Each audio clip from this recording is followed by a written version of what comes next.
Hoje eu vou ter a honra e a oportunidade de entrevistar uma mulher que, primeiro, belíssima, isso tem que ser dito, extremamente estudiosa no campo do direito. Fez faculdade na Universidade Federal de Minas Gerais e pós-graduação, ou melhor, especialização em Coimbra, ela vai me corrigir quando apresentá-la.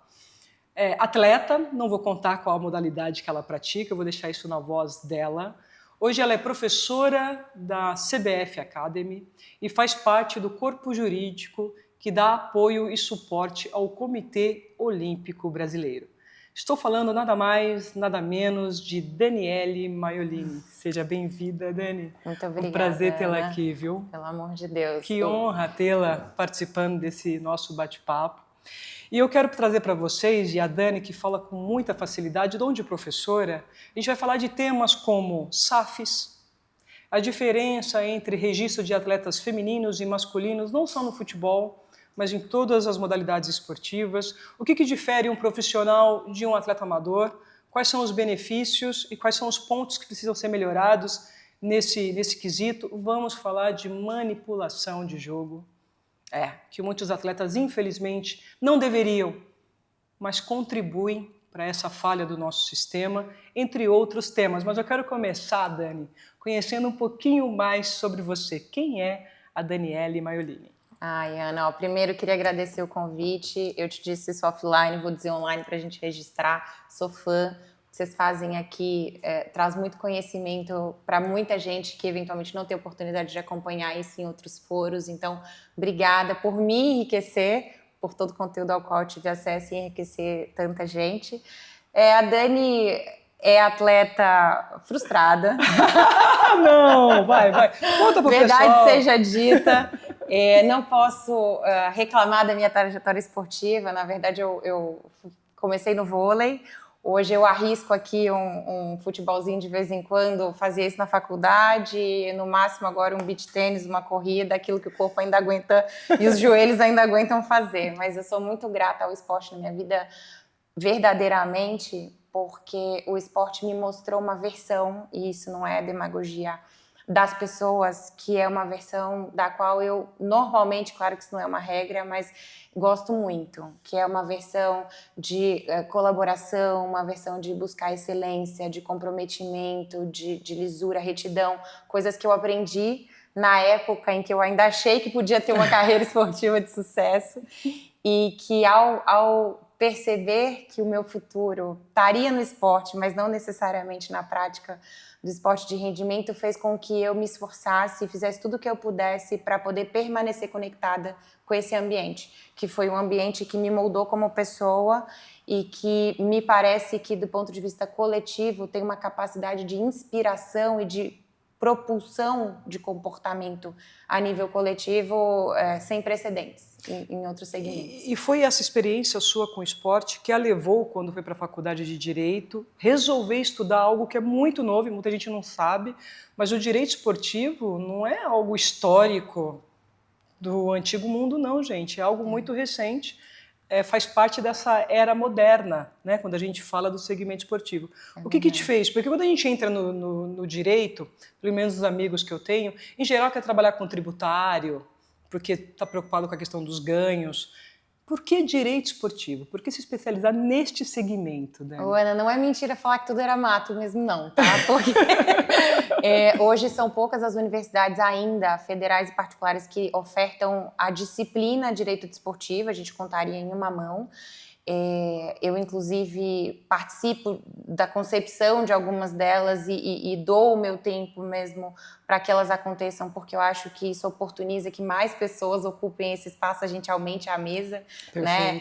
E principalmente mulheres ocupando esses espaços é uma coisa super importante. E lá atrás, bom, tinha como alternativa direito civil, tributário, societário, mas essas matérias já me permitiam alguma conexão com o esporte. Então, assim como, porque o esporte é uma coisa muito multidisciplinar. Perfeito, concordo. Você vê que, né, a gente tem o segmento da comunicação, o segmento da performance, o segmento do jurídico e tudo muito presente na vida do esporte, porque o esporte demanda o conhecimento de todas essas áreas. E no direito também, porque é um fenômeno múltiplo que exige que eu tenha um conhecimento sobre contratos, direito civil, tributário, receita, despesa, eficiência tributária, societário, como se formam hoje não mais associações, empresas, SAFs, ou seja, uma gama de áreas que lidam com esporte. Na faculdade, aqui e ali, sempre que eu tinha aula de uma matéria ou outra, que são matérias mais tradicionais, eu tentava adaptar o conhecimento daquela matéria para o esporte. Então, eu lembro que o primeiro trabalho que eu fiz lá no meu primeiro período era sobre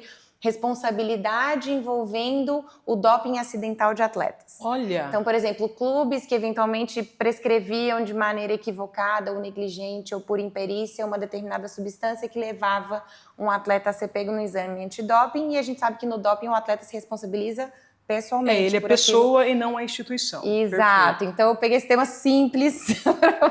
Complexo, porque muita gente não sabe, mas muitas vezes o atleta é pego, né, vou usar esse termo coloquial, no doping, mas ele nem sabe qual foi o medicamento que o levou a ser pego no doping. E às vezes ele estava submetido a um departamento médico que também desconhecia quais eram os medicamentos que não poderiam ser usados, o utiliza, só que neste caso em específico, que a gente pode até tratar e você esclarecer, não é a instituição que responde por essa falha, mas sim o atleta, porque foi ele que foi detectado e entendido que ele que foi desleal com o esporte. Exatamente. Inclusive, Ana, foi uma coincidência da vida. Assim, eu até não acredito muito em coincidências, eu acho que as coisas são... Eu também acho que nada é por acaso e Deus une as pedrinhas. Eu tenho essa crença. O universo, ele tem um jeitinho ali de arquitetar as coisas, e um dos primeiros casos que eu tive depois, já saindo da faculdade, na vida esportiva, foi a história de uma atleta mulher que, saindo de uma gravidez, tomou diuréticos para voltar a treinar, com o auxílio de um médico que ou não sabia ou não a informou que estes diuréticos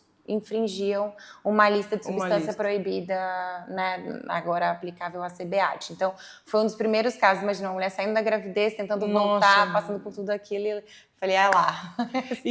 Mas é legal a gente estar trazendo isso também, é interessante, porque a relação da mulher com o esporte do homem é diferente, porque a mulher ela passa pelo processo de gestação, o que os homens não passam. Então aí tem a questão da reflexão, não só em relação ao tempo que se dedica à gestação, ao afastamento, ao retorno, o como é difícil o retorno, acho que a gente tem que colocar isso, né, Ana? Porque os hormônios se alteram, então aí a gente já vê que já não é uma competitividade equitativa, pode ser assim. Aí a mãe natureza fez o seu papel para ter esse diferencial. Desequilibrar essa relação. Então, acho que às vezes a gente também tem que tomar muito cuidado em que ponto nós somos de fato iguais. É isso. Né, e precisamos sim lutar por essa igualdade, por esse equilíbrio dentro da nossa sociedade, mas reconhecer também em quais pontos que nós somos de fato diferentes e se cuidar mais para não estar sujeito a um tipo de imperícia, de erro como esse. Perfeito. Né? Porque é um peso muito grande para um atleta. Não, isso pode ser uma sentença de morte da carreira, né? Da vida não só profissional, mas pessoal, se isso é o sustento que você dá para sua família. E só se eu puder te complementar nesse aspecto, além de reconhecer as próprias diferenças fisiológicas, etc., ou sociais, enfim, também exigir que o ecossistema abrace essas diferenças, por exemplo, por meio da criação de regras que reequilibrem esse jogo. Então, boa, vamos tocar nesse assunto, então. Acho que é um ponto importante que a gente fala da mulher, porque eu tive que beber na fonte do conhecimento de outras instituições quando estive na gestão da CBF.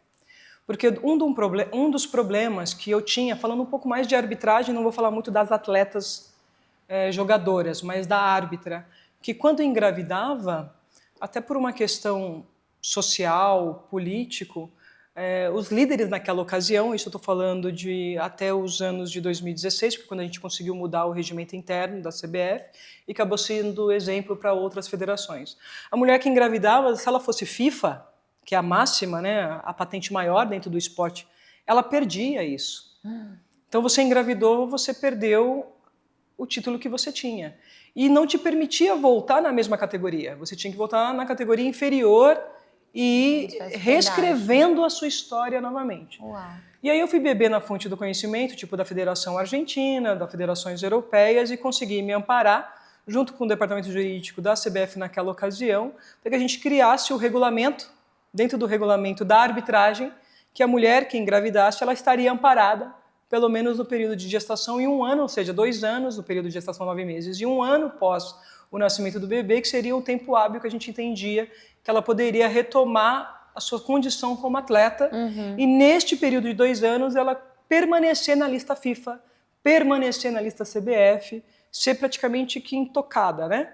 Porque isso era muito utilizado como moeda de troca na época, era um desrespeito absurdo com a qualidade e competência da mulher. Não, perfeito. Você E acredita vocês andaram para o regulamento de atletas poder correr, né? Porque depois a FIFA vem e traz essas mesmas disposições. Mas depois, você vê que foram 2, 3 anos depois. Exatamente, Essa precursores. Essa briga a gente conseguiu antes, vale citar a Federação de Futebol Argentino, que já faz isso, eles têm um projeto muito bacana.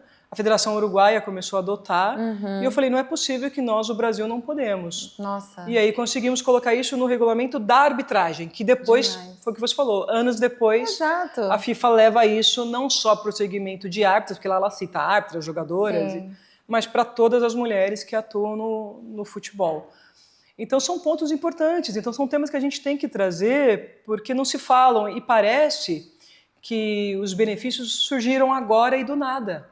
Mas é importante dizer que existem e existiram mulheres atrás ou muito antes para que conseguisse essas mudanças que a gente está conseguindo ter agora nos estatutos, nos regulamentos e na preservação não só do atleta homem, mas também mulher, né? Ô, Ana, esse assunto que você tocou é fundamental e assim, há pouco tempo, e muitas vezes a gente ouve isso também, eu ouvi um grande dirigente internacional também falando, precisa tomar cuidado, né, com esse tanto de incentivo que o futebol feminino vem recebendo, como se aquilo fosse uma espécie de benesse concedida pelo sistema a um determinado segmento de maneira injusta. E aí, se a gente for fazer esse recorte que você traz, no sentido das que vieram antes, a reparação histórica necessária fica muito clara, né? Enquanto uma modalidade se desenvolve, é incentivada, não só privadamente, mas por um projeto de Estado, né? O futebol no Brasil, ele vira um símbolo nacional, o Estado investe naquilo, incentiva que aquilo aconteça,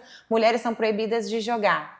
E aí, paralelamente a isso, quando elas voltam a jogar, elas podem voltar a jogar já num nível de reconhecimento do público muito inferior, de investimento muito inferior, de reconhecimento das próprias mulheres como pessoas que poderiam ocupar aquele espaço. A gente tem que resgatar igual. É interessante quando dirigentes que não conhecem a história falam de benesse, sendo que a gente tem que usar o termo correto, que é reparação. É isso. O termo correto para isso seria reparação, porque eu sou de uma época, tô falando eu, que não me considero tão velha assim. Você tá sharp. Como hablamos em espanhol, né? Somos... Eles não usam, tipo assim, usam o termo experimentada, né? Que são mulheres experientes, nós não somos velhas, nós somos experientes. Eu sou da época que, para atuar no campo de jogo, o meu uniforme era masculino. Eu tinha que receber o uniforme masculino. Não vou nem te perguntar do vestiário. Levar na costureira para fazer as adequações ao meu corpo. O vestiário não existia, vestiário para árbitra, só para árbitro. Então a gente tinha que viver uma diferença. Imagina que essas mulheres não sofreram, falando da prática do futebol, que é sempre utilizar o que sobrava, o que sobrou do masculino, a chuteira que sobrou, o uniforme que sobrou, o masculino recebe salário, eu quero tocar nesse assunto com você, e o feminino não, o feminino no máximo, em algumas instituições, eu estou falando disso com muito conhecimento de causa no passado, e quem quiser vá ler sobre, não se dava um cachê, se dava uma bolsa de estudo, se dava um auxílio transporte, um auxílio moradia e alimentação. Então era assim, eu te dou o auxílio, você vai morar aqui, você vai vir, então você tem alimentação, você tem treinamento, vai ter uniforme, você vai ter a formação acadêmica. Eu estou te dando um futuro por meio da formação acadêmica. E a gente sabe que não é assim. A gente vê atletas masculinos que já recebiam e recebem com 8, 9, 10 anos na base contratos. E eu queria que você falasse um pouquinho sobre isso, Dani, essa diferença entre a evolução do futebol masculino, que eu entendo que tem que evoluir, continuar evoluindo e cada vez mais olhar mais para a base, quando a gente fala do futebol masculino. Sim. Mas essa construção do feminino que precisou primeiro ganhar força na fase adulta para agora a gente fazer toda a gente começar a fazer a cadeia de investimento na base. Perfeito.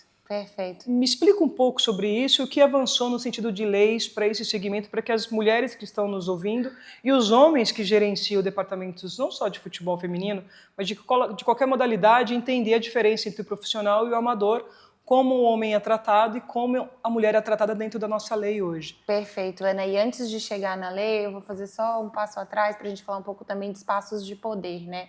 Uma das coisas que prejudicaram muito o desenvolvimento do futebol feminino e aí a redação de leis sobre esse tema, criação de políticas públicas e do pensar futebol feminino dentro da gestão dos clubes foi o fato de não haver mulheres representando, né, o futebol feminino dentro desses espaços de poder, na verdade, e nem mesmo o masculino, né? Quando a gente é alijada desse lugar de pensar o futebol e de falar sobre o futebol, duas coisas acontecem. Muitas mulheres não se veem nesse lugar e, portanto, vão se capacitar em outros segmentos, e aí a gente perde uma mão de obra muito importante, capacitada, que, em sendo mulheres, vão saber pensar o futebol masculino, mas vão naturalmente ter um lugar de fala para pensar o futebol feminino, e o ecossistema não nos vê como profissionais capacitadas para ocuparmos esses espaços. E aí a importância de profissionais como você. Então é muito trabalho para a gente conseguir romper com essas barreiras sociais. Essa é a primeira. E aí quando mulheres como você, mulheres, né, que foram vanguardistas no que fizeram, ocupam esses espaços a fórceps e mostram para outras mulheres que aquilo é possível, a gente começa a ter mulheres preenchendo esses espaços, e aí leis de diversidade de gênero, leis que demandam que mulheres ocupem esses espaços auxiliam para que a gente faça, né, essa entrada no mercado, e quando isso acontece a gente começa a pensar o futebol de uma maneira profissional para homens e para mulheres. Então hoje, como fruto desse trabalho, que é um trabalho que vem de dentro do ecossistema para fora, ou seja, mulheres pensando o futebol dentro da gestão dos clubes e também de fora para dentro, mulheres no Estado, pensando políticas públicas para o futebol feminino, a gente começa a ter uma das primeiras mudanças mais relevantes que a gente tem, que é de você agora exigir que homens e mulheres estejam sujeitos aos mesmos contratos de trabalho. O que é uma vitória extraordinária. Tem muita gente que fala assim, mas não era assim? Não era. E eu digo para vocês porque no ano de 2016... quando estive na CBF, foi criado o primeiro comitê de reformas. E nós tivemos um grupo de trabalho para tratar o desenvolvimento do futebol feminino, no qual eu e a jogadora Formiga fomos as líderes da discussão. E ali a gente discutiu sobre a importância dessa equiparação, né, dentro da lei trabalhista, de direito homens e mulheres na prática do futebol. Discutimos a importância de criações de departamentos únicos e exclusivos para a mulher.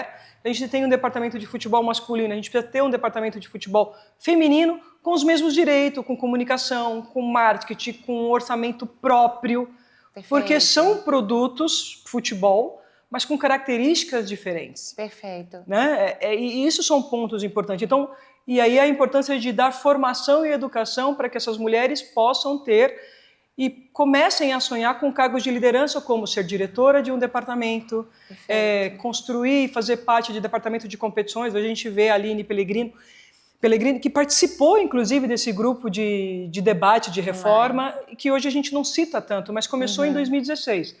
E foi muito importante porque casou, e eu sei que muita gente não gosta, inclusive agora a gente viu um problema.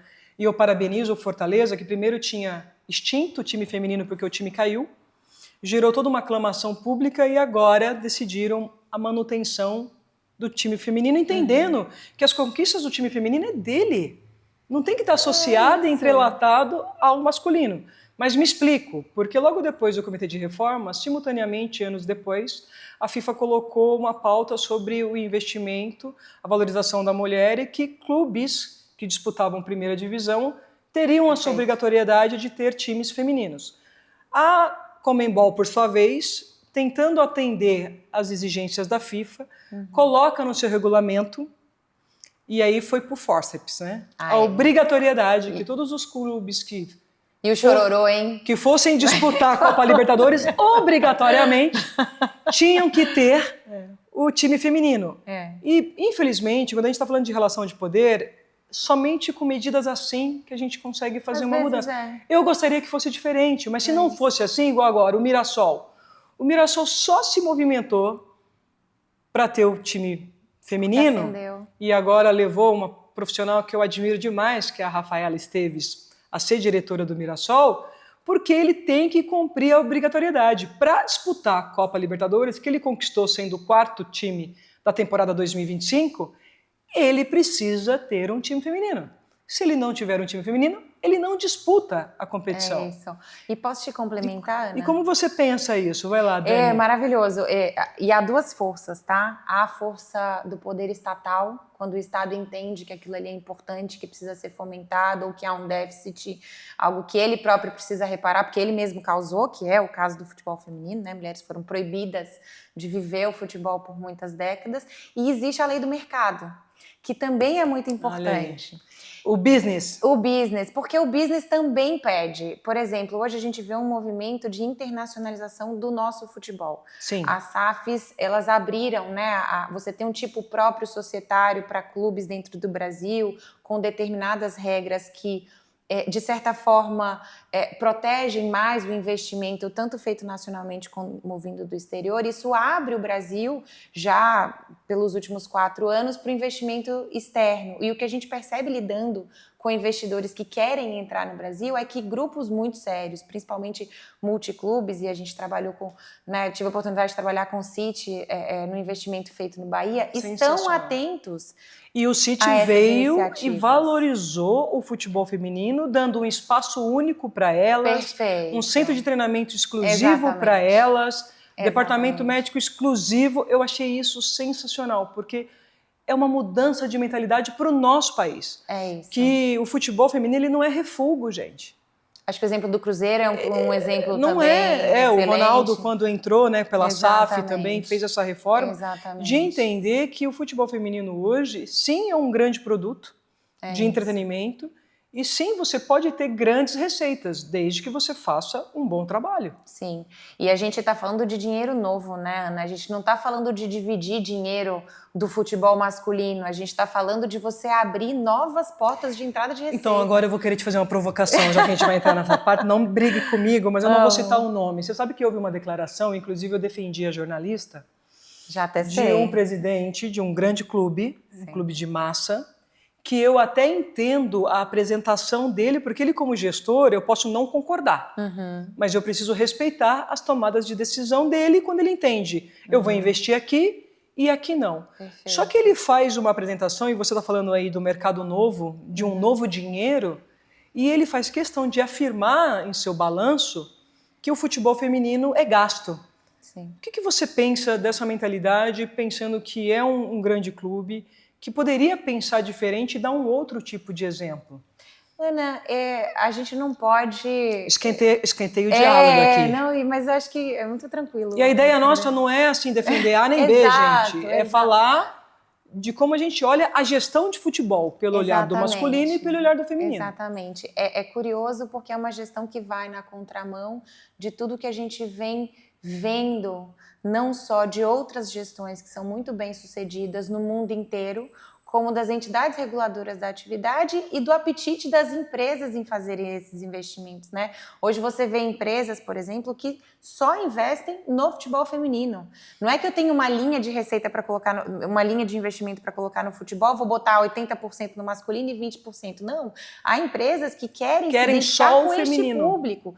E hoje está em tramitação, né, até falando de medidas legislativas, uma proposta para que a gente possa ter SAFs sendo formadas só para o futebol feminino. Ai, que sensacional. Vamos entrar nessa pauta então um pouquinho, Dani. Mas antes de entrar nessa pauta, eu quero falar contigo, quando você falou da importância do Estado, que a lei do incentivo ao esporte ela é muito mais utilizada para captar recursos para o feminino.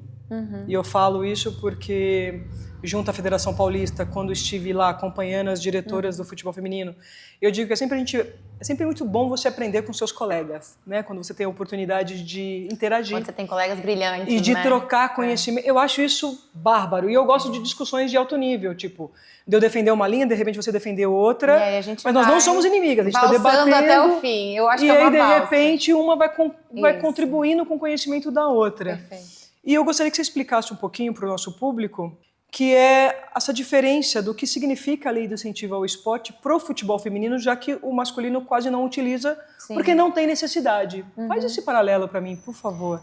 E também está muito alinhado com a natureza das figuras dos clubes, né? Hoje, para que você possa pedir, a gente tem uma discussão sobre se as SAFs vão poder ter acesso a essas linhas de incentivo ou não, mas as associações, elas são entidades autorizadas a fazerem essas solicitações, e você precisa, para solicitar um incentivo fiscal que está sendo, né, apresentado por uma empresa, apresentar um projeto e demonstrar o impacto positivo que esse projeto vai ter em determinada comunidade, para determinada finalidade.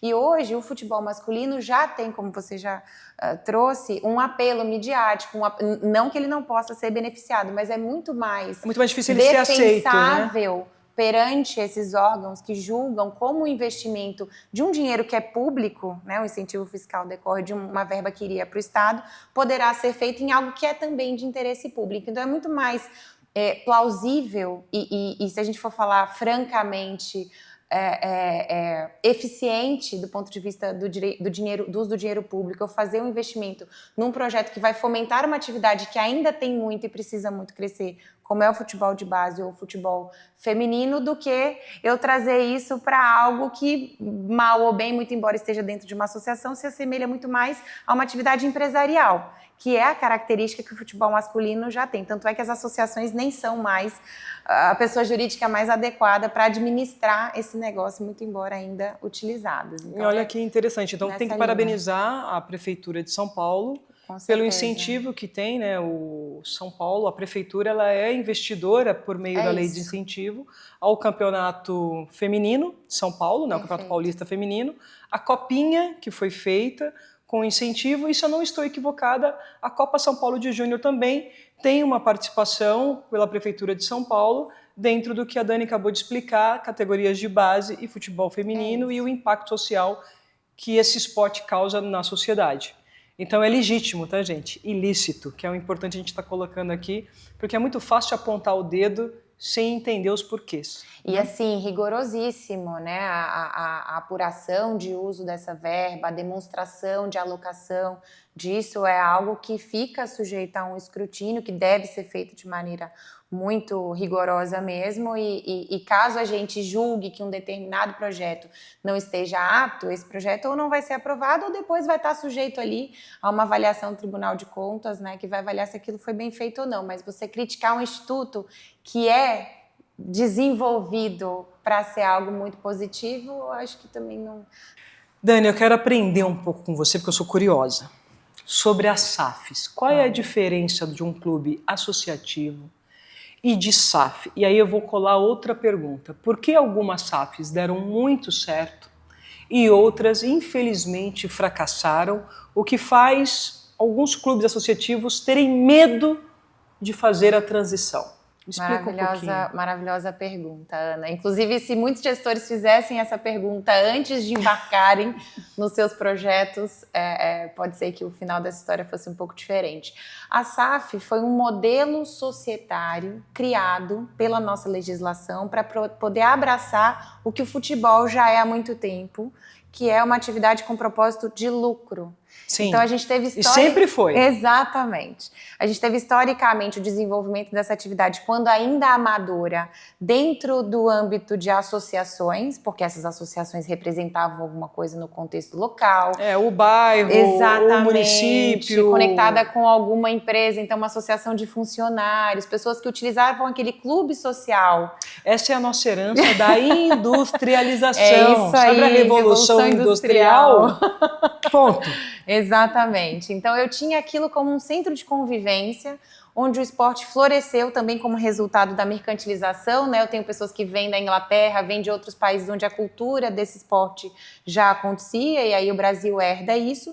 E com o desenvolvimento da modalidade, a internacionalização, a globalização, a monetização de todo o fenômeno, que vem principalmente do rompimento que a TV faz, né, o antes da TV e o depois da TV, o propósito de lucro, ele é naturalmente há décadas aquilo que move o futebol nacionalmente e internacionalmente. E aí, quando eu tenho uma atividade que tem um propósito de lucro incubada dentro de uma pessoa jurídica desenhada para não ter este propósito... Eu não recolho imposto.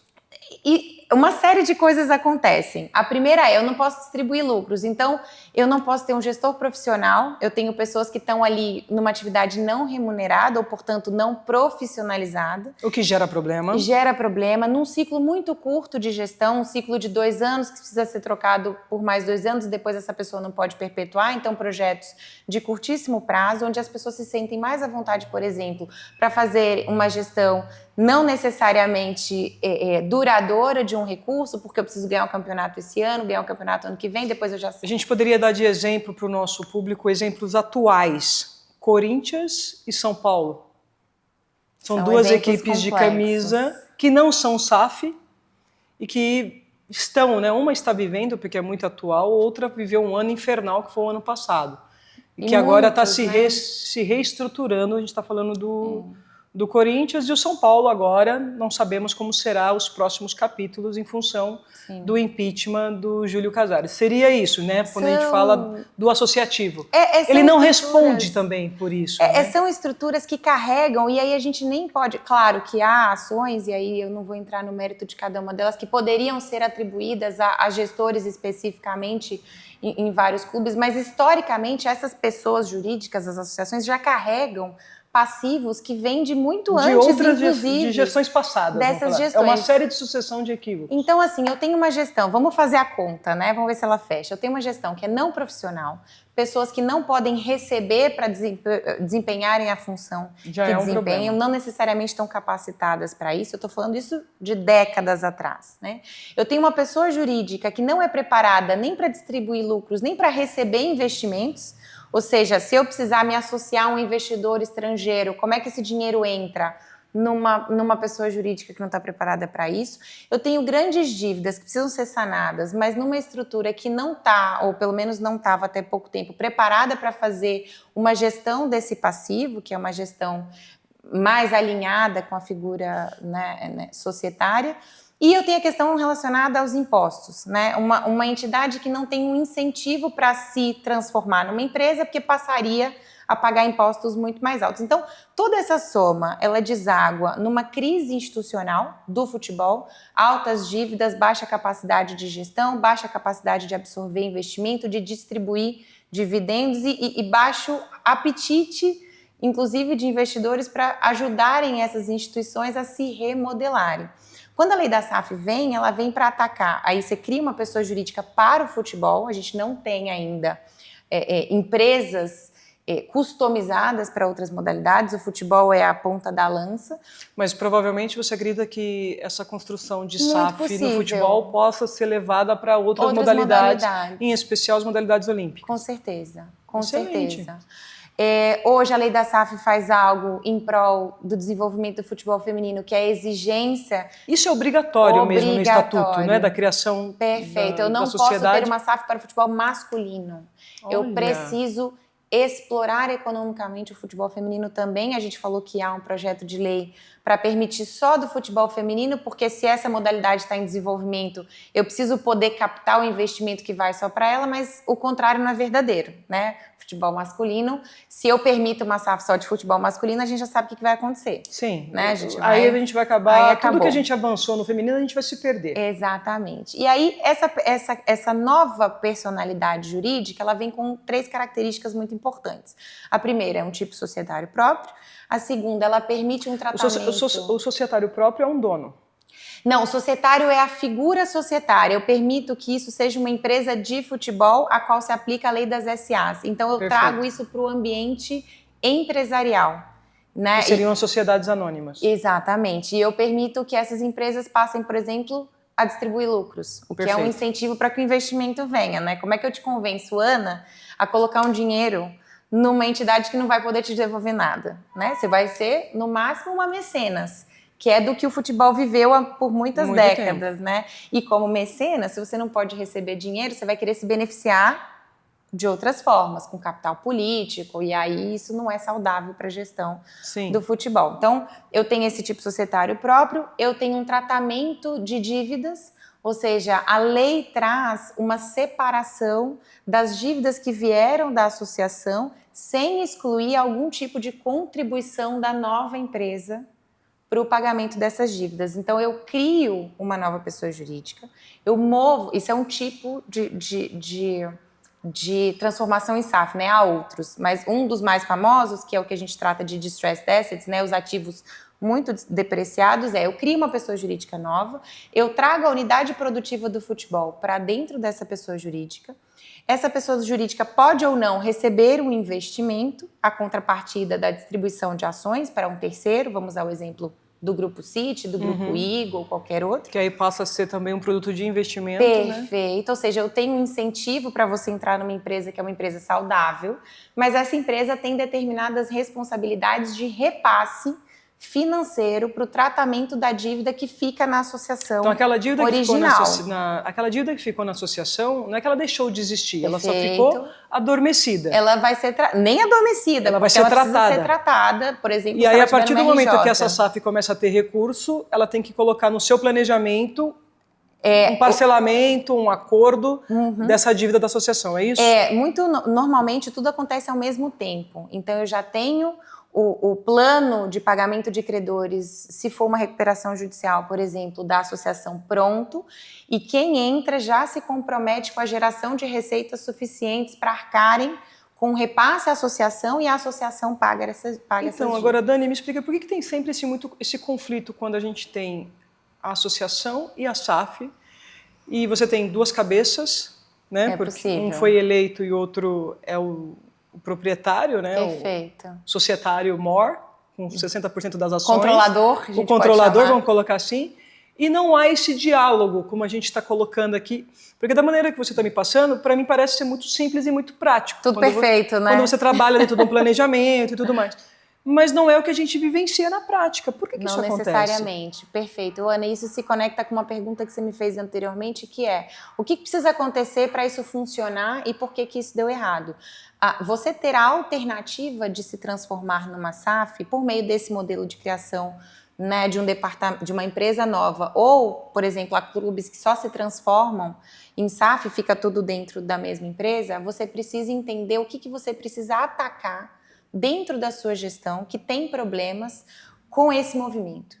Então, por que eu preciso ser uma SAF? Se eu sou um clube que tem muitas dívidas, eu provavelmente preciso ser uma SAF para que eu tenha os benefícios da lei da SAF, para o tratamento dessas dívidas, para a separação da minha unidade produtiva que dá lucros e para o recebimento de um investimento. Perfeito. Agora, eu vou receber um investimento a qualquer custo? Não, porque se eu for associação e eu detiver, por exemplo, 10, 20, 30% dessa nova empresa, o que é possível, eu vou ser sócio desse novo investidor.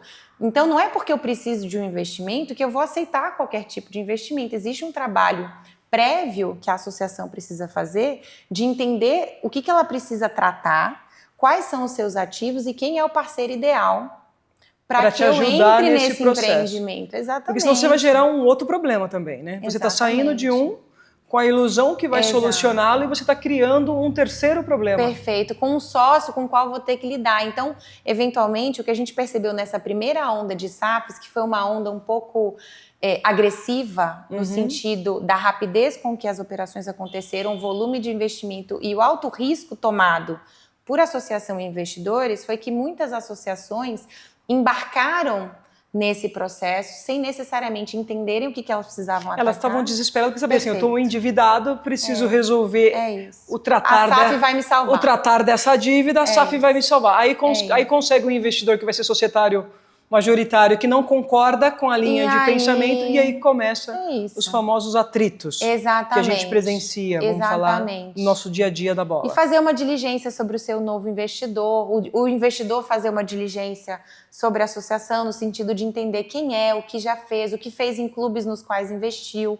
É um trabalho que precisa ser feito. Eu não acho que todo clube precisa virar SAF, não. É isso que eu queria te falar, porque a gente tem um exemplo saudável e podem falar o que quiser, tudo bem que o ano de 2025 não foi bom. Mas eu entendo que o Palmeiras é um case de sucesso. E tem uma baita gestão. De uma associação. E não é SAF. Agora, todo clube deveria avaliar se tornar uma SAF é algo positivo ou não. Eu acho. Essa é a minha percepção, porque se a legislação te traz novas ferramentas, você como gestor tem a oportunidade de avaliar se elas são benéficas para você ou não. E se elas forem, você vai tentar aprová-las, e se elas não forem, você não precisa fazer uso delas. Você sabe, Dani, que essa conclusão eu fiz o curso, né, na PUC. A PUC deu um curso voltado só para entendimento, né, do que é a construção de SAFs e se elas são benéficas ou não, quais são os pontos positivos e os pontos negativos. Eu cheguei exatamente nessa conclusão. Eu acho que quando você tem uma boa gestão, independe se é SAF ou se é associação. O único pesar que eu entendo que possa separar um do outro é que você trouxe. Associação, a gente está pautado em cargo eletivo. Perfeito. Eu não tô pautado em performance e resultado. Perfeito. Então, eu tenho que trabalhar um cenário político, e eu aprendi estudando na Dom Cabral, porque eu era antipolítica, mas é possível e é saudável a gente construir políticas positivas. Com certeza. Então, você entender que tudo que a gente vive é político e como você vai construir isso de forma positiva. O que a SAF, por sua vez, quando ela é bem gerida, ela não tem esse problema eletivo. Sim. Porque eu posso me manter com essa equipe de gestores por 10, 15, 20 anos, sem precisar fazer manobras. Porque vale lembrar que na associação, se eu quero manter um presidente, eu vou precisar respeitar o estatuto do clube, que pode ser 2, 3, 4 gestões, ou articular uma permanência. E os interesses podem ser difusos, né, Ana? Vamos pensar que cada conselheiro tem ali um interesse pessoal em estar conectado com aquela estrutura, seja pelo relacionamento, seja pelo camarote, pela piscina, a gente não sabe. E ele vai trabalhar por esses interesses. E aí isso também é um ponto positivo da SAF, que a SAF não passa por isso. É isso, eu tenho A premissa da SAF vamos trabalhar com profissionais técnicos. KPIs bem definidos, uma estrutura bem definida. Um planejamento. Se você não é bacana, eu te troco por uma outra pessoa, coisas que a estrutura associativa não me permite fazer. Perfeito. E há um ponto que merece ser considerado, que é o item tributário. Hoje, as SAFs, pós-reforma tributária, tenderão a serem beneficiadas por um regime tributário mais leve do que aquele Apesar que não houve alteração ainda, né? A gente vai passar por um período de pelo menos transição. Como eu estava acompanhando, a ideia era reduzir para 5%, né? 5%. A gente já tem na proposta... Só que ainda não foi aprovado, mantém os 8%, é isso, me corrija. Não, na verdade, a gente já, pós-transição, vai alcançar os 5%. Ah, que ótimo! Não, isso é uma conquista sensacional. É isso. Então, as SAFs Então, hoje... aí tem que ter obrigação sim com o futebol feminino. Tem que avaliar. Porque você vai ter redução de impostos. Tem que avaliar. Tem que investir no futebol feminino. Não concorda? É isso. Ai, obrigada. Não tem desculpa mais, né, Ana? Não tem desculpa mais, chega. Pô, pelo amor de Deus, com esse incentivo tributário não tem como você alegar. Então, o clube de camisa famoso que diz que não dá para investir, pelo amor de Deus. Com essa mudança, tá fácil, não tem se como quiser não dar. fazer. Dá para fazer. Se quiser dar. Obrigada pela aula, aprendi muito, viu, sobre SAF, viu, gente? Por isso que eu fiz algumas perguntas aqui, porque acho que é o que você quer saber em casa também. Eu quero falar com você sobre um outro tema, Dani, que você aborda com muita propriedade, e eu gosto com a seriedade que você aborda, mas também com a leveza que você traz para o entendimento do grande público, que é a manipulação de jogos. A gente está agora nas casas de apostas que foram legalizadas, as que não são legalizadas. Infelizmente, esse assédio, né, com atletas. Perfeito. Como lidar com isso? Como vocês trabalham isso no dia a dia, nessa consultoria que vocês oferecem não só para clubes de futebol, mas também para o Comitê Olímpico Brasileiro? Baita pergunta, Ana. Acho que o grande ponto aqui, quando você pergunta como trabalhar, qualquer ator do ecossistema esportivo precisa se fazer essa pergunta, porque hoje não existe uma obrigação, uma responsabilidade que não seja compartilhada. Então, a única forma de atacar esse problema é um ataque sistêmico e a atribuição de responsabilidades diferentes para todos os atores do sistema esportivo e estatal, a depender da posição que ocupam. Então, se eu falo, por exemplo, da cadeira de um clube, que é, na minha percepção, uma das portas de entrada, né, para os esquemas de manipulação de resultados, a gente tem que estar muito atento primeiro na figura do meu atleta. Porque se o clube é a porta de entrada, o atleta ou a atleta são os indivíduos vulneráveis a esse tipo de busca, né, de cooptação. Então, como que acontece hoje? A gente não tem o sistema de manipulações de resultados resultante da legalização das apostas no Brasil hoje.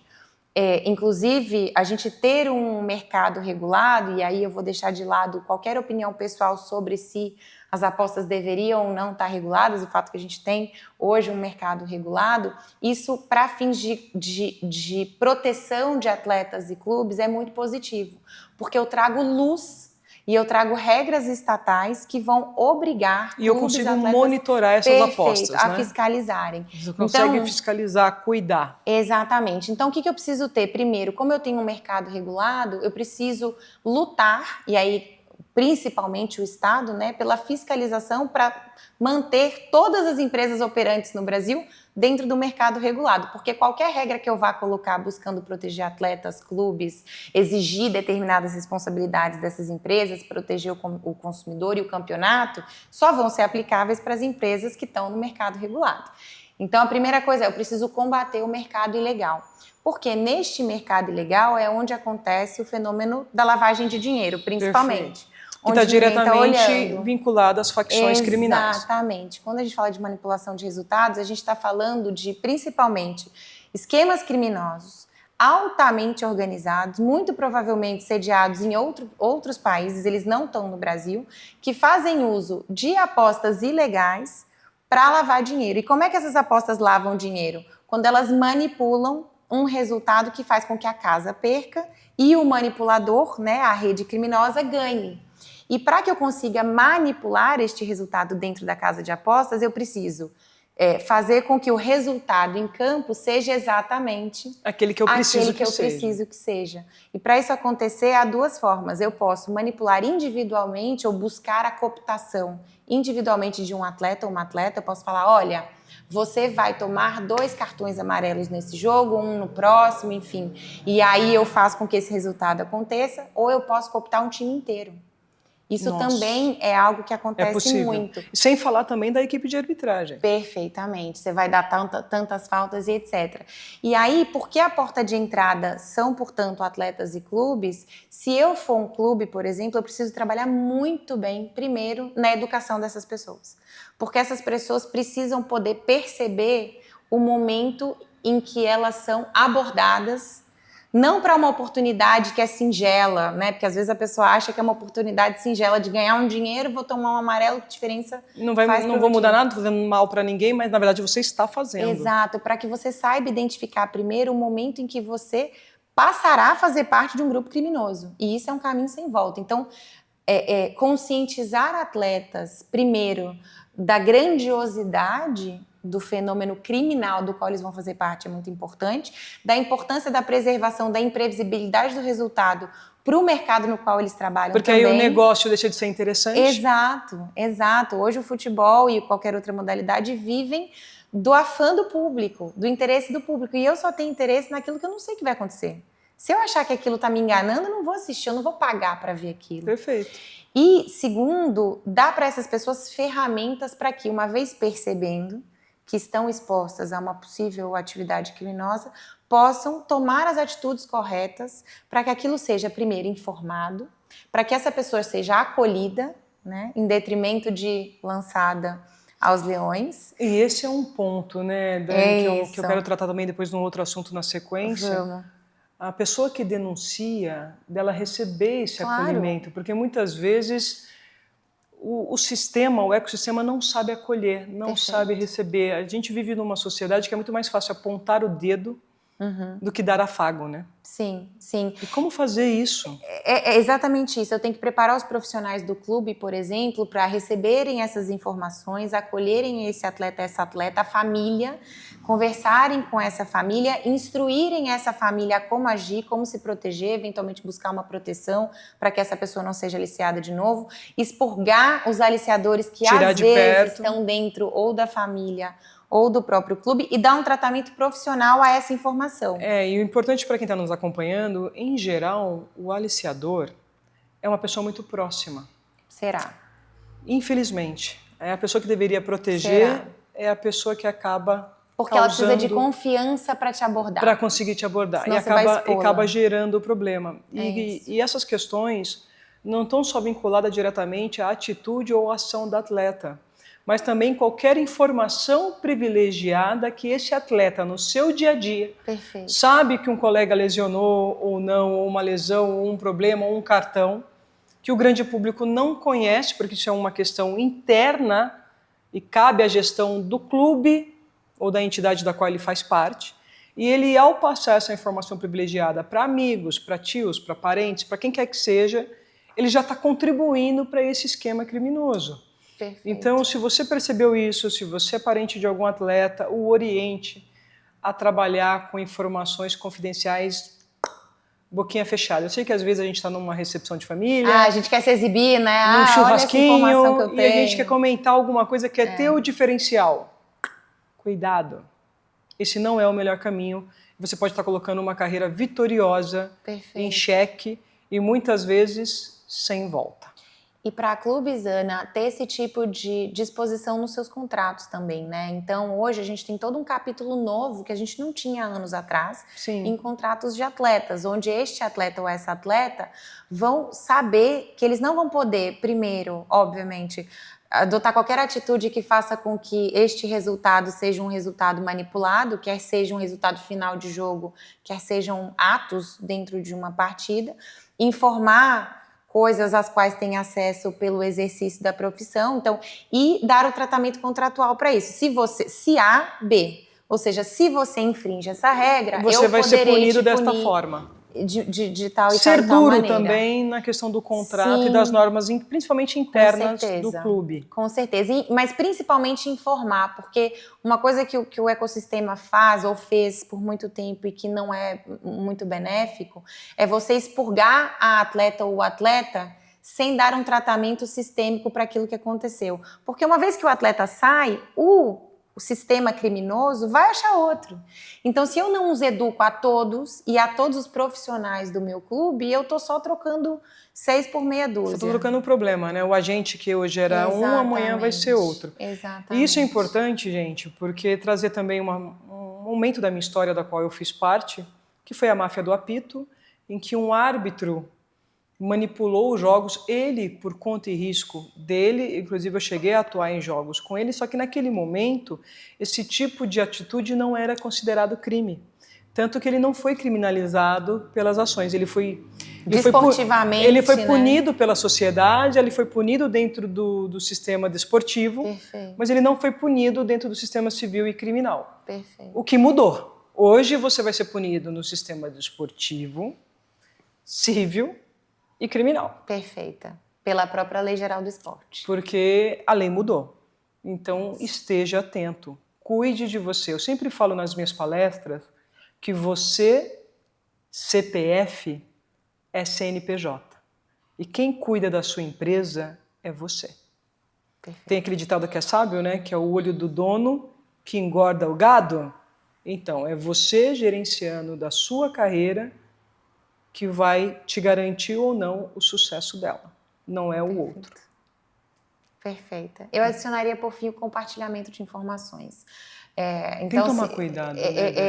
E se o atleta ou a atleta te dão um clube, aí agora o compartilhamento legal das informações, né? Se eu denuncio, olha, fui objeto de uma tentativa de aliciamento, essa informação tem que ser dentro de um sistema confidencial, mas divulgada para os órgãos. E tratado da forma que merece, para poder evitar. Seria a gente estar trabalhando com preventivo. A informação chegou, vamos atacar e tentar entender de onde veio. Mas como você falou, eu tive com... Foi criado agora um ministério, né, de controle... Uma secretaria de prêmios de apostas. E dentro do Ministério do Esporte há também uma secretaria... Isso, dentro do Ministério do Esporte, uma secretaria que regula isso. A integridade. E ao falar com o secretário, ele falou que uma das grandes dificuldades é isso, é entender de onde partiu. Perfeito. Porque às vezes você recebe a denúncia aqui, mas quem está organizando está na Turquia. Estou dando um exemplo hipotético. Perfeito. E como atacar? Porque aí entra numa outra esfera, não é só na esfera nacional nossa, mas entra na esfera internacional, de atuar outras forças, né? Interpol e assim sucessivamente. E aí é por isso que a Polícia Federal tem que se comunicar com o Ministério do Esporte, que se comunica com o clube, CBF. A importância da comunicação. É um tratamento global do fenômeno. Gente, vamos facilitar? É só não ceder ao sistema. Pronto. Se aqui no ponto nós não cedermos, a gente consegue resolver todos esses outros processos. É verdade. Não é? O problema está aqui, vamos resolver a causa. Resolveu a causa, não precisamos nos preocupar com os processos que vêm depois. Esse é o nosso desafio. Indo nessa linha, e a gente já está chegando na reta final do nosso bate-papo, eu quero tocar num tema que para mim é extremamente importante e necessário para a sociedade. Agora a gente viu e presenciou no reality show, e que isso é muito comum no esporte, seja com homens, seja com mulheres, principalmente com crianças na base, quando a gente fala do assédio moral e do assédio sexual. O assédio moral não é defendendo, mas eu acho que a gente viveu uma época do tratamento do treinador com o atleta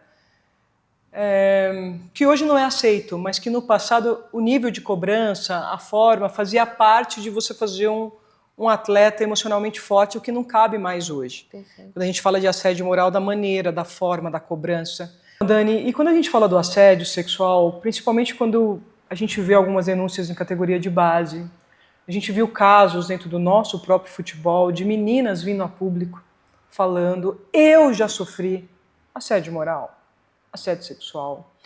E o que é pior, quando a gente fala, é muito bonito, a gente virou uma tendência do compliance e governança. E eu vou falar por uma experiência minha. Eu acho que eu levei muito tempo. Eu me sinto culpada até. Eu levei 43 anos para fazer a primeira denúncia, sendo que eu sofro desde os meus 16 anos. E quando eu fiz a primeira denúncia, com coragem, nesse caso foi de um assédio moral público, e fiz pelas vias corretas, de forma discreta, falando com quem deveria ser dito, eu achei que eu fosse ser acolhida, eu achei que eu fosse ser respeitada. Não foi bem assim que trataram o processo. Então eu acho que cada vez mais a gente tem que falar e tem que estimular a denúncia, porque a gente não pode normalizar o que é anormal. E eu queria saber de você, dentro do campo jurídico, porque o que falta para nós mulheres? O que falta para a criança? Às vezes para o pai do atleta que não tem instrução e tem medo da carreira ser interrompida quando fizer a denúncia. Quais são os amparos legais para que essa família, para que essa jovem, para que essa mulher, para que esse homem que passou, porque o homem também passa por uma situação como essa, se sinta acolhido, se sinta amparado e que se vá praticar justiça? Porque uma coisa que eu fui atrás, eu quero que você me esclareça: se você vai processar a sua empresa e você coloca que você sofreu assédio moral, primeiro a probabilidade de ganhar é quase zero. E quando você fala de danos morais, o valor também é pequeno. O que a gente precisa fazer para melhorar esse mecanismo e para fazer valer o princípio do compliance e governança no ponto assédio moral e sexual? Ana, muito importante esse tema, obrigada pela oportunidade de falar sobre isso. Se a gente for falar de ferramentas formais disponíveis, a gente pode falar com alguma tranquilidade que elas estão aí.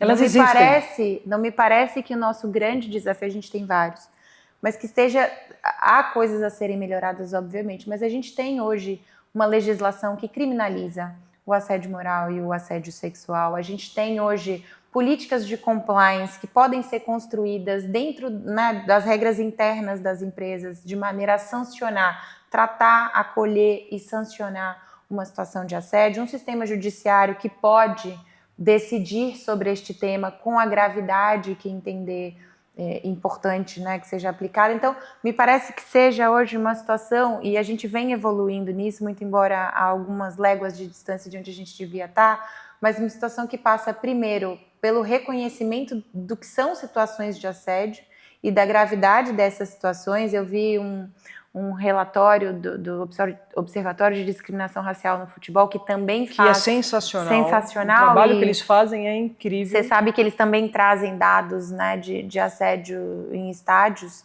E a gente pode falar com muita tranquilidade que mulheres trabalhando com futebol muito provavelmente já foram, né, em determinado momento da sua carreira assediadas. Eu acho que a minoria, a gente poderia falar de pouquíssimos %, né, de pessoas que não foram expostas a esse tipo de violência. E aí os números aumentam muito nos últimos anos, não porque esses atos acontecem de maneira mais frequente, pelo contrário, porque hoje nós e os aliados, né, que são homens que também trabalham... Que são importantes. Exato. Porque se a mulher está ganhando força nessa denúncia, é porque estamos tendo, que acho que é um ponto importante falar, quando a gente fala do corporativismo masculino, mas a gente também tem uma outra corrente de homens muito esclarecidos, muito sensatos, muito evoluídos, que entendem a dor do outro, né? A empatia. E aquilo que é crime, né? São pessoas e falar que... assim, não, peraí, se você passou por isso, eu não aceito. Exatamente. E vamos para vias de fato. Diferente de alguns que não, que preferem se proteger. Mas isso evoluiu bastante, concordo com você. O reconhecimento da gravidade da violência, do que é uma violência, é um primeiro ponto que precisa ser atacado. Então, você orientar meninas, meninos, mães, pais, a família, funcionários, sobre o que são situações de violência, porque há uma cultura, e a gente vê muito isso em tribunais do próprio futebol, né, de uma valorização da cultura da violência, né? Então eu falo, infelizmente, este xingamento não é tão grave assim, essa violência física não é tão grave assim. Esse tom de voz é permitido, mas tem um detalhe, Exato. que aí o tom de voz do homem sempre é permitido. Uma mulher que fala alto, tem coragem de se expressar e bate na mesa, ela causou o assédio. É louca. Então, eu acho que você está trazendo um ponto que, assim, no campo jurídico, nós estamos amparados. A gente pode melhorar sempre. Canais de denúncia nós temos. A Delegacia da Mulher está aí para auxiliar. Né? A gente tem a questão também da criança e do adolescente. Agora, o importante é educar para que não aconteça. E se acontecer, a gente precisa ter coragem para denunciar, independentemente das consequências. Porque eu acho que por muitos anos, e eu sou uma dessas pessoas, fomos silenciadas pelo medo de estragar a trajetória, pelo medo de ser exposta, pelo medo de ficar sem renda, pelo medo de ser mal interpretada, porque uma mulher que denuncia um assédio, ou até mesmo um homem, provavelmente foi você que causou, interpretou errado, será que foi isso mesmo? Não é isso as colocações? Então eu acho que a gente precisa ter essa coragem, acho que é um ponto educacional que a gente precisa cada vez mais se colocar, falar. E eu não sou muito fã do termo, até porque eu evoluí muito, mas eu gosto de que, assim, quando no campo de jogo uma torcida grita de euforia pelo um gol marcado, nós precisamos gritar quando uma violência é feita. É isso. Não só da mesma maneira, mas provavelmente, talvez mais, para que não volte a acontecer nos nossos estádios. Não sei o que você pensa. E ter coragem de sancionar, né, Ana? E de sancionar. Agora, eu acho que o desafio que a gente tem aqui, e falando com você, que eu considero uma mulher incrível, né, de conhecimento sensacional, é assim, é começar a pressionar para que se tenha punição. É isso. Porque eu entendo que nos últimos anos começou a se ter um alto índice de denúncia, mas a gente ainda pune pouco. Sim, isso se a gente for pegar os números, né, da denúncia com a punição, não se equivalem. Os dados do observatório indicam isso, que há um grande número de denúncias e se você for correr o processo até o final, a responsabilização ela é proporcionalmente muito inferior ao número que foi denunciado. E você descredibiliza o sistema e faz com que a vítima não tenha um incentivo para buscar a reparação daquele sistema, né? Você desampara aquela pessoa que precisa de você. Então, ter coragem de sancionar desportivamente, civilmente, criminalmente é algo que faz parte da responsabilidade de cada um desses órgãos. Eu não sei se você vai concordar, mas aí é um pensamento meu, quando eu dou palestras e consultorias, e eu tenho trabalhado muito nessa questão do compliance de governança dentro dos regulamentos internos das empresas. O como proceder, o cuidado com a confidencialidade, o preservar a vítima, não expor, em que momento só deve ser exposto. Porque eu acredito muito, gente, quem movimenta o nosso corpo é a cabeça. Quando eu tenho um líder que tem consciência humanitária, que pratica empatia, que respeita o processo e sabe ouvir a vítima sem condená-la, todos os demais, sabe, o braço, a perna, todos os membros dessa corporação vai respeitar essa mente que lidera. Então precisamos de mais liderança, seja masculina, seja feminina, que saiba praticar o poder da escuta de uma vítima de assédio. Acho que a gente não pratica a escuta como deveríamos. Concorda? Perfeito, Ana. Perfeito. Porque isso vale a gente segue a cabeça, né? A gente segue o nosso líder. Se o nosso líder é um líder empático, que faz a justiça, Todos os demais funcionários Posso seguem. adicionar algo? Não É é? a cabeça e o pescoço, né? Porque Sim. você vira para a direção que você quer conduz caminhar. para o caminho. Exatamente. Perfeito, Dani. Te agradeço. Exatamente. Eu acredito muito nisso, porque quando você é um líder permissivo, todas as pessoas que estão abaixo de você falam, isso aí não vai dar nada. E aí continua, infelizmente, normalizando o anormal, que eu entendo que temos que parar com isso. Já estamos em 2026. Eu tenho 3 gatinhas em casa, uma com 9, uma com 10, uma com 14, inclusive de espectro autista. E eu espero que o mundo delas seja 1000 vezes melhor do que foi o meu. Será por causa de mulheres como você. Imagina, além de outras gentil. pessoas que são nossos aliados também nessa disputa. E linda, a gente está chegando no final, infelizmente, e eu quero te fazer uma pergunta mais voltada assim, dentro do segmento esportivo ou não, qual foi o seu maior ídolo? Uau! Qual foi o seu maior ídolo dentro do esporte ou não? Pode ser dentro de um outro cenário, dentro do seu caso. E dentro dessa vivência sua no esporte, qual foi o seu maior aprendizado? E qual é a mensagem que você deixa para quem está te assistindo? Ai, Ana, são, olha, perguntas profundas. E eu não sei se maior ídolo, porque acho que o ídolo carrega muita coisa, né? Mas acho que pessoas que me inspiraram muito, eu queria citar especificamente uma atleta, a Joana Maranhão, uma pessoa que eu admiro Sim. muito, não só pela trajetória olímpica que ela teve, eu tive a oportunidade de conhecer a Joana pessoalmente e o projeto que ela faz, né, me veio à mente principalmente por conta do projeto que ela faz, o estudo que ela tem relacionado a políticas e ela é extremamente assédio. Politizada, né? Eu gosto muito da Joana, a forma que pensa e a coragem também. Ela é corajosa. Porque ela enfrentou muita coisa no seu período. Resistência arretada. E ela realmente estuda muito sobre uma situação que sensibilizou a vida dela e que ela transformou em uma ferramenta poderosíssima de transformação. Ela pegou a dor e transformou em propósito. E de verdade o impacto que ela tem em outras mulheres e meninas e meninos é muito grande. Então ela é uma pessoa que eu admiro muito. Me veio à mente, eu acho que lindo. Deveria externalizar. E talvez aprendizado com o esporte, eu traria a resiliência um pouco, assim. Porque me parece que nem sempre as coisas acontecem como a gente acha que elas deviam acontecer.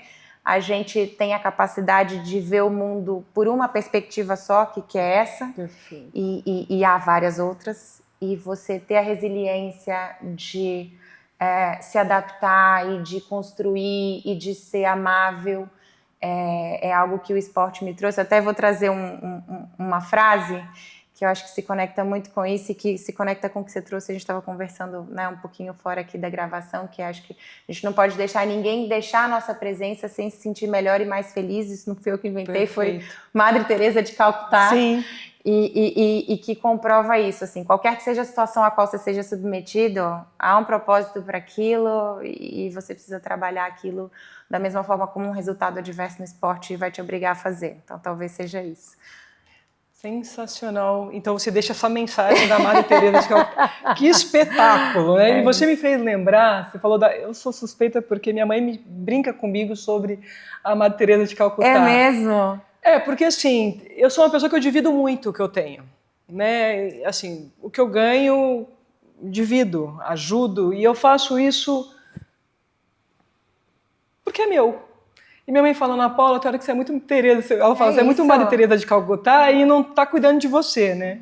Então isso me emociona e eu acho que tem uma mensagem, quando você falou da resiliência, que eu quero casar com essa mensagem linda que você traz dela, que é uma que a Ana Beatriz traz, que não é fácil, mas quando a gente fala para amar o próximo, não é fácil, e ela fala assim, todo dia de manhã, pegue o seu primeiro pensamento e fala assim, eu vou praticar o amor. Muito lindo.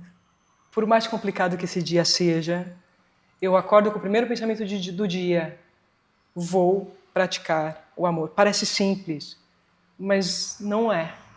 E é isso, a gente acordar disposto de querer dar o seu melhor da melhor maneira, sem se deixar influenciar ou impactar por energias que às vezes não são boas. É isso, né? Não vale a pena. Tem tipo duas formas de olhar o mundo. Tá valendo a pena, Aqui vamos vale fazer. A pena é essa. Então eu acho essa mensagem muito bonita, porque acho que tem momentos que a gente precisa ouvir isso, né? E Dani, assim, quero te agradecer. Ai, Ana, que prazer. De coração pelo esse obrigada. bate-papo. Eu recebi aqui uma aula. Eu tenho certeza Fui que eu você que que está em recebi. casa também. Obrigada pela franqueza, pela Sempre. clareza das ideias, pela forma com que você traz o seu conhecimento. Que Deus continue te iluminando muito. Amém. Acho que você tem um caminho lindo pela frente. Eu gostaria de vê-la num cargo de liderança dentro do futebol. Eu acho que você faz um trabalho lindo nos bastidores, mas eu acho que você seria uma grande referência ocupando alguma cadeira. Quem sabe? Sério, se Deus honra. permitir, Me honra, Ana. se Deus permitir, Me honra, por que não obrigada. trabalhar com você nesses projetos, Obrigada, viu? Porque, me honra muito. olha, que linda a sua trajetória. Parabéns. É viu? recíproco. Obrigada. Muito obrigada. Obrigada à companhia. Eu espero que você que acompanhou esse bate-papo tenha aprendido alguma coisa e, principalmente, tenha gostado e que a gente tenha deixado uma sementinha na sua história e na sua transformação diária. Muito obrigada e até o próximo Esporte S.A.